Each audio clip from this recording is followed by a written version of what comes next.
Why do we sit here being silent, watching our leaders turn into tyrants? Have they forgotten which side they're fighting for? Checks and balances set aside and rule the laws, youth and ours, and Constitution openly ignored. Man, I'm not okay. Think we are being played. Is it time for right and left to join a greater cause? Man, I'm not okay.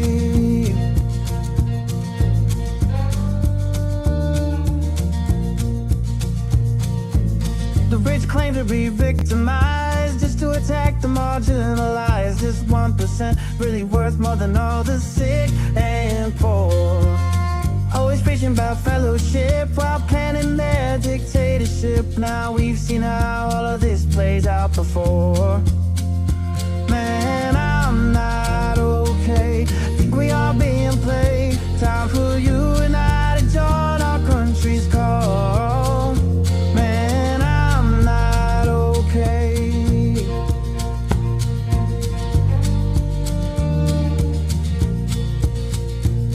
Ever wonder all the mystery, why they whitewash our history, keep dividing is their plan? All in all, such a scam. Algorithm very sly, only used to spread the lies. Politicians know well, hate is simple to upsell. Man, I'm not okay.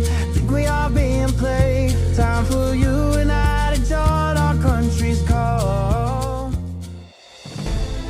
We are not okay. America is not okay, and we all know that. Former Congressman Joe Walsh, this is the social contract with Joe Walsh.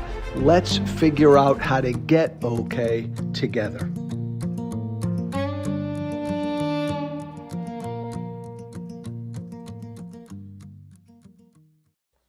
They treat him like a child.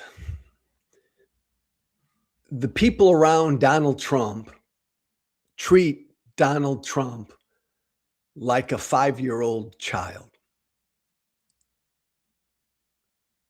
The president's advisors,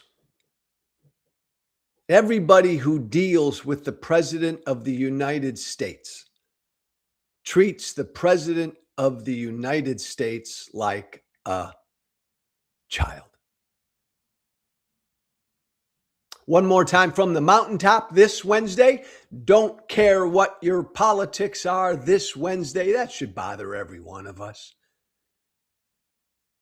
That the only way to communicate with Trump, the only way Trump's advisors, Trump's cabinet, our military leaders, everybody who deals with him, they have found that the only way to communicate with him, the only way to get something across to him is as if you are dealing with a 5-year-old child. Again, people way more clever than I can have fun with this. That's not my default. I don't do this. This is sad. This is pathetic. This is scary. This is dangerous because this 5-year-old child just launched a war a few weeks ago that is impacting the entire economy everywhere on this planet. You remember Trump, I think Friday came out, and maybe it was Monday. I think it was Friday. Trump came out and said that according to CNN, he has 100% support from the American people for his war against Iran. He said that first. I think he first said it Friday.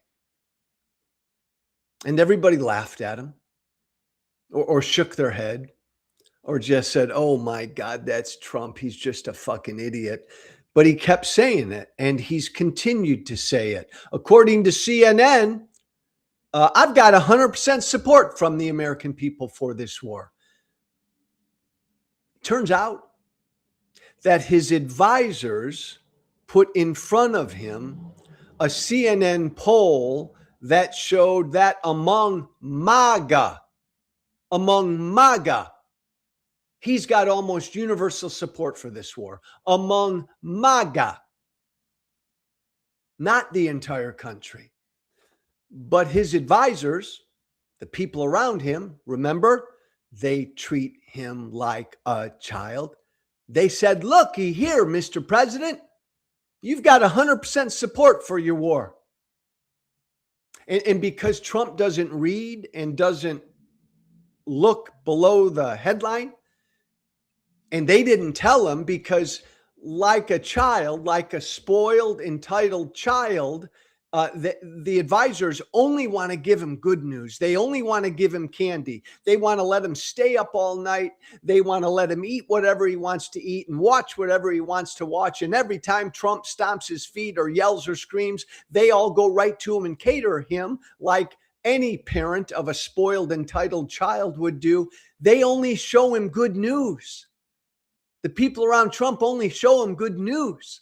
So they're not going to bother him with that detail, like, Mr. President, excuse me. That's almost 100% of just MAGA supports the war. The American people in general, right now, your support's tanking. It's below 30%. 30% of the American people support what you're doing in Iran. No, they just give him 100%, Mr. President, support what you're doing. And so that's what Trump's been repeating day after day the last few days. 100% of the American people support the war because his advisors treat him like a child. Same thing's going on with the war. What they show Trump about what's happening on the ground in the war. Because the other thing Trump says repeatedly is, right, we've won, we're winning, we're kicking ass, we're blowing up shit. We've blown up the entire country. We're obliterating everybody. We're kicking ass. Trump keeps saying these things. And now we know why. Because the military and his advisors every single day show the President of the United States a 2 to 3 minute video montage of us blowing up shit in Iran. Keith, you got that headline first? The NBC headline? The headline. So the President of the United States went to war a few weeks ago, a war of his choice, an illegal war. And his top advisors, his top military advisors, again, they don't give him a daily briefing because he doesn't understand much and he doesn't read anything. So the military advisors and his top advisors have decided that what's best is to just show the President of the United States pictures. He doesn't read anything. He doesn't understand anything. So every day, the little toddler in the White House gets to see some pictures and some videos. They show him a 2 to 3 minute montage, a video montage every day to update the commander-in-chief on how the war is going. I love that last line. So some of our allies and others may be worried that the President of the United States is not receiving the complete picture of the war. Keith, do you have that one paragraph or whatever in the NBC report here? Thanks. So they show him a 2 to 3 minute video every day of only, you got that right there, of only the biggest, most successful strikes on Iranian targets. So they only show him the good stuff. They only show Donald Trump the good news. They show him pictures of the good stuff, of our successful strikes. As one of the advisors described it, every day we show Donald Trump a 2 to 3 minute clip of us blowing stuff up. Thanks, Keith.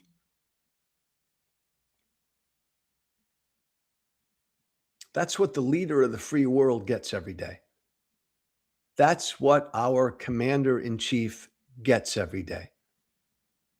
Not a daily briefing, not information, not anything for him to read, digest, think about, reflect upon, then make rational decisions on, because Trump doesn't do any of that. I yelled at Chris Christie a couple days ago, remember? Because Chris Christie yelled at Trump when Trump said, "I'm glad that Robert Mueller died." And Trump said he's acting like a child. And I yelled at Christie rightly. No child would do that. Don't call Donald Trump a child. You're excusing his behavior. Donald Trump's a sociopath. He's a horrible human being. Only a sociopath and a horrible human being would revel in someone else's death. I'm not calling Trump a child. His advisors have decided to treat him like a child. The president of the United States, who took this country to war 3 weeks ago, illegally. He had no authority to do so. He was talked into it by Netanyahu. He was talked into it by the crown prince of Saudi Arabia, whatever. He's an idiot. He was talked into it, which is why he doesn't know what he's doing. We don't have any game plan. There's no end plan. There's no way out. But every day, our top military people, Donald Trump's top advisors, they give him a 2 to 3 minute video of our most successful bombing strikes in Iran.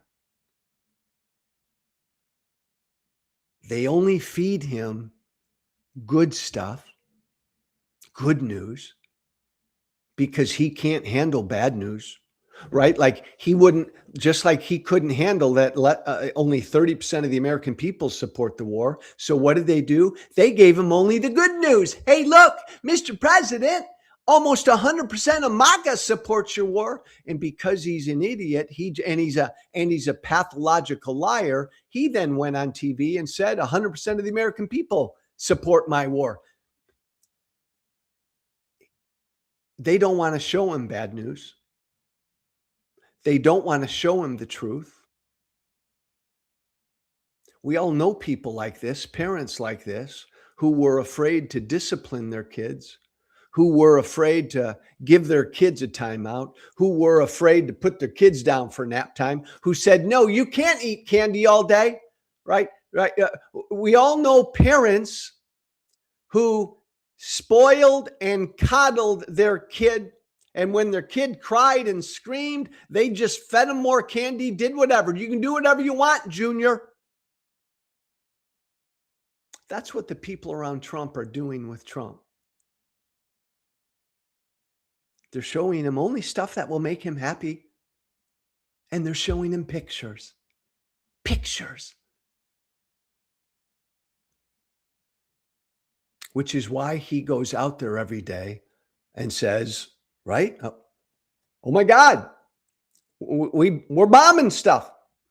We're kicking ass. We've bombed the whole country. They got no nothing. They got no Navy, no nothing, no nothing. Straits of Hormuz, he doesn't even talk about that, or he'll lie about that. It's why like a child, because they treat him like a child. He thinks everything's just going great. Just going great. It's not funny. It's not funny at all. It's pathetic. It's pathetic that someone like this is actually in the White House. And it's pathetic and dangerous that the President of the United States has to be treated this way. Hey, I find myself shouting at least 6, 7 times a day.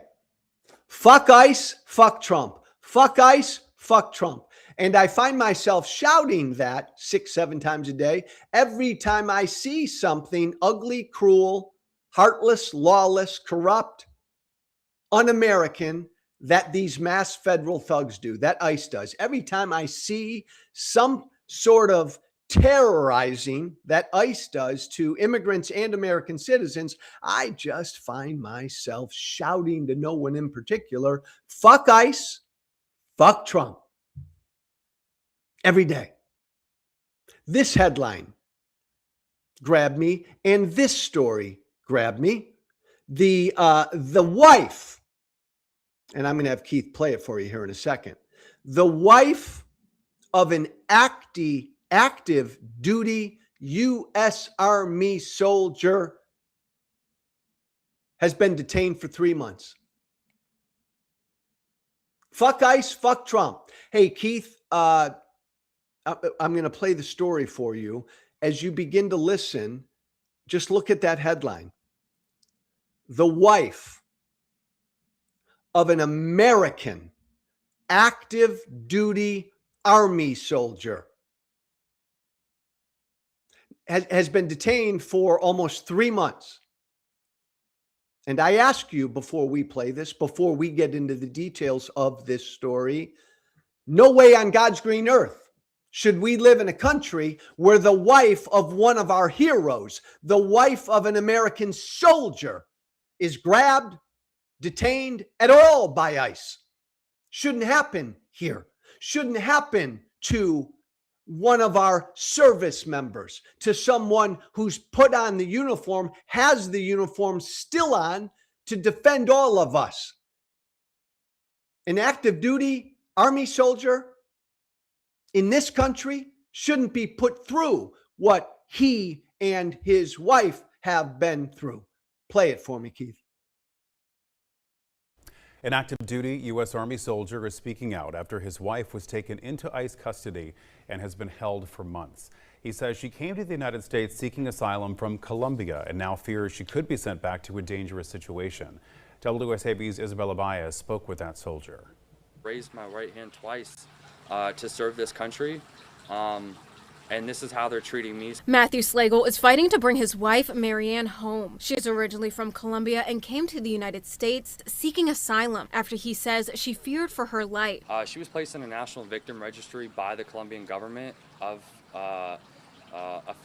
victims of FARC. So her brother was shot multiple times. A neighbor was beheaded in the region that they lived in. Slagle says the Department of Homeland Security determined Marianne had credible fear and granted her parole while her asylum case was pending. After the two met and fell in love, they began the process of applying for a green card through marriage. However, that process took a turn after Marianne reported to Recorder's Court. They saw her pending asylum that still hasn't been adjudicated because she was non-detained. Slagle says Marianne has been held at the Stewart Detention Center since the end of January, while he continues doing everything he can to bring her home, while stationed hours away. We submitted all of this evidence, the bona fides of our marriage, pictures, documents. They know I am a United States service member, and they looked at me knowing that if they allowed a continuance and let us got that petition approved and expedited, which that attorney happened to request through proper interagency communications with USCIS, so it will likely get done. They looked at that, they looked at my service, and they said no. After that denial, Slagle says he and his wife now fear the worst, her being sent back to the country she fled from in fear. We have to make a decision for her to voluntarily depart so she does not incur insane penalties, such as a 10-year bar, if she faced a deportation order. Thanks. That was Isabella Baez reporting. Slagle says, Thanks, Keith. Why the fuck did ICE grab her? The wife of an American soldier. Should stop there. The discussion should just stop there. Don't even care about the details. This is how this country treats And this, look, this story isn't alone, man, right? Hundreds of these stories. ICE has detained and deported American service members. This is the spouse of an American service member, by the way, who was here legally. Came here to claim asylum, a legal process. She was granted parole because they believed her fears. She was in this country legally. They got married. She applied for her green card based on the marriage. She was doing everything right in the process. She was doing everything our government has asked her to do. And they still grabbed her and detained her. And she's been detained since mid-January. And they know that she's the wife of an active duty Army soldier. I bring these examples up just once a day. One a day. I try to only put one a day in front of you. I could put 10,363 in front of you every single day. I want you to be outraged. I want you to be as outraged as I am, because I want that outrage, that righteous anger, to just blow Trump and my former political party away in November, because this is not what this country should be. I mean, hey, MAGA, looking at you, man. You wanted a secure border. You want people in this country illegally gone. You want violent criminals who are in this country illegally gone. I'm with you, man. I'm with you. But take this case. You've got the wife of an active duty Army soldier who's in this country legally, going through the process legally to get her citizenship. She's the wife of a hero. You want her grabbed? You want that done to an American service member? You want to treat an American service member like that? Because you treat his wife like that, who, if she's forced to go back to Colombia, much of her family has been killed. She'll probably end up dead. Come on now. I'm trying to grab you by your fucking heart. I'm trying to grab you. I want you to feel this. This must not be who we are. And this is happening every day in this country, in numbers greater than you know. Fuck these ICE agents. Fuck these people. They know she's in the country legally. They know who her husband is. And they don't give a fuck.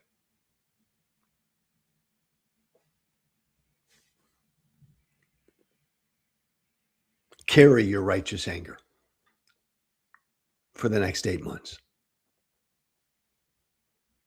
And get everybody you know out to vote.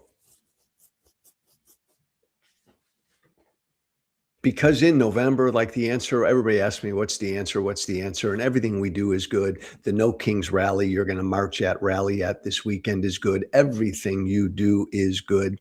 And Trump's going to try to fuck with the midterm elections. We know that. Trump's going to try to cancel the midterm elections. We know that.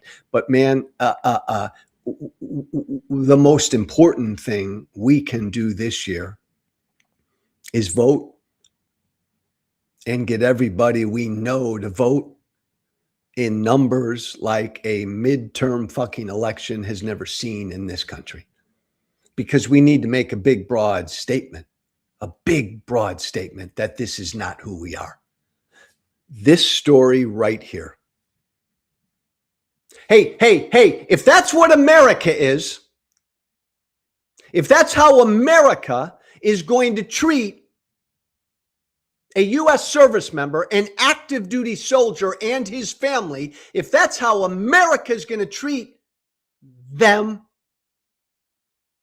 then that's not my America, and I don't want to live in that America. And I'm not a young kid anymore, so I'm going to fight as long as I have a breath to make sure that's not my America. But if that is America, if that's what most Americans want, if most Americans decide, Joe, fuck it, I don't care. I don't care that she came here claiming asylum. I don't care that she had a legit asylum claim. I don't care that she's here legally. I don't care that she's married. I don't care that she's gone through the process properly. I don't care that she's the wife of an active duty U.S. Army soldier. Joe, I don't care about any of that. I want her out of here. If that's what most of Americans decide is the America they want, then this isn't my country and I don't stay here. I don't believe that's true, though. Find out in November. I don't believe that's what most Americans want America to be. Final thought, by the way, final thought, two quickies before I get to my final story. I got to, you see, I'm wearing, can you see? I'm wearing my Fuck Trump, the midterms are happening t-shirt. I got to figure out how to wear it so you can see it. There we go, Keith. We've got these t-shirts. There we go. The midterms are happening. The t-shirts come with profanity, like mine, and they come without profanity, like that. The midterms are happening. We got short sleeve tees, long sleeve tees, and ball caps with just a simple message, a simple fucking message to that guy who's trying to do everything he can do to fuck with the midterms and cancel the midterms. Just a simple, powerful message from all of us. The midterms are happening. Get your t-shirt, get your short, long sleeve t-shirt, get your ball cap, make the statement. Bonfire.com, the midterms are happening. Bonfire.com, the midterms are happening. Second point I want to make before my last story is, if you're as outraged about what ICE is and what ICE is doing and what ICE has been doing for so long, man, go to Paxos. There's that website right there. Bonfire.com, the midterms are happening. Bonfire.com, the midterms are happening. Get your t-shirts. Get your t-shirts here. And Paxos.app. Every time I talk about ICE and immigration, I want to remind everybody that we all do have a tool now to lawfully fight back against these mass federal thugs. It's called Paxos. We've put it out on the streets. Check it out, Paxos.app. Go there, check out this tool that immigrants and citizens can use, a know your rights tool to lawfully fight back against ICE. Check it out and share it with everybody you know, Paxos.app. Final thought this Wednesday. Keith, we got the post about the Michigan Senate Democratic Senate candidate in Michigan. Just keep this up for a sec. I want everybody to look at this. There's a dude running in Michigan for the United States Senate as a Democrat, Abdul El Said. I think there are 3 Dems running for what will be an open Senate seat in Michigan. And this Democrat, Abdul El Said, said on a campaign call the other day that him putting out a lengthy statement about that terrorist attack on the Michigan synagogue, Temple Israel, that this Democratic candidate, even putting out a statement, even remotely condemning a terrorist attack on a synagogue in America, he said on a call was a really risky thing to do. And it really bothered and worried his campaign team. Abdul El Said said on a call. So again, keep this up for a sec, Keith, just so we're all clear. You remember the horrible, it could have been potentially catastrophic. a terrorist, an Islamist terrorist, drives a vehicle right into the synagogue, into Temple Israel. He had firearms all over him. He had explosive devices in his automobile. His plan was to blow up Temple Israel. And thank God nobody was killed. And thank God there was an amazing security officer at Temple Israel who shot and killed this Islamist terrorist. And after that happened, here we've got a Democrat in Michigan. It happened in Michigan. Here we've got a Democrat in Michigan who worried that if he put out a statement condemning that terrorist attack, that would be a really risky thing to do. And his staff was bothered that he put out a statement. Where my new political party is, thanks, Keith. I've been a Democrat now 10 months. And in my new political party, it's like risky for a candidate to put out a statement condemning anti-Semitism. That's what it was. It was a terrorist attack committed by an anti-Semite. Putting that out, I'm running for the United States Senate as a Democrat in Michigan. I condemn this horrible anti-Semitic attack. Like, that's a risky thing to do. That's a risky thing to say in the Democratic Party today.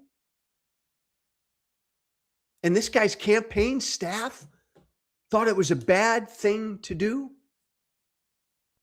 Is that where my new political party is? Are they so anti-Israel that they can't even condemn anti-Semitism? What a horrible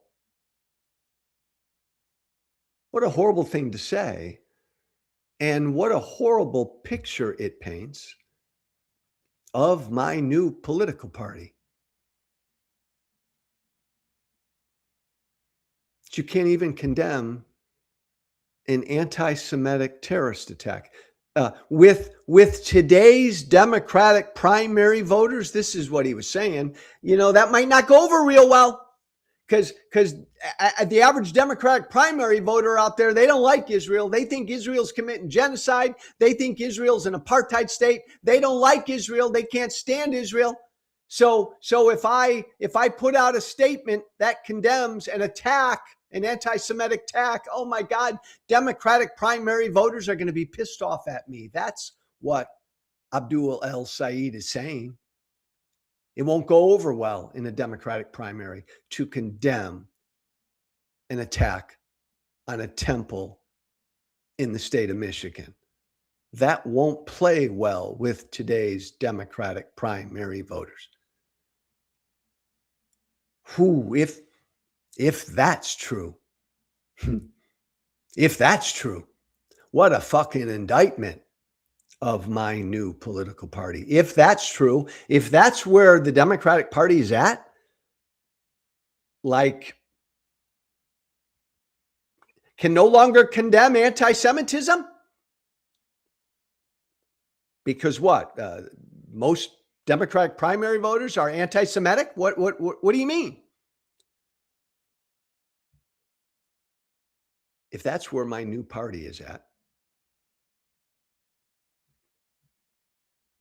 there's probably no room in my new party for me. And if the Democratic Party is building to a place where whoever the 2028 nominee is going to be, the Democratic nominee, they're going to have to be somebody who says that Israel is committing genocide and that Israel is an apartheid state, and that we're no longer huge supporters of Israel. If that's where this thing is leading and that's where the party is heading, And that's the only kind of person who can win a Democratic nomination for president. Holy Toledo. Not only is that just fundamentally wrong, that's scary. Because I've got one political party, my former party, that is full on fascist and is full on anti-democracy and anti-rule of law and anti-pluralism. And am I now looking at another political party that is full on anti-Israel and full on like anti-Semitic?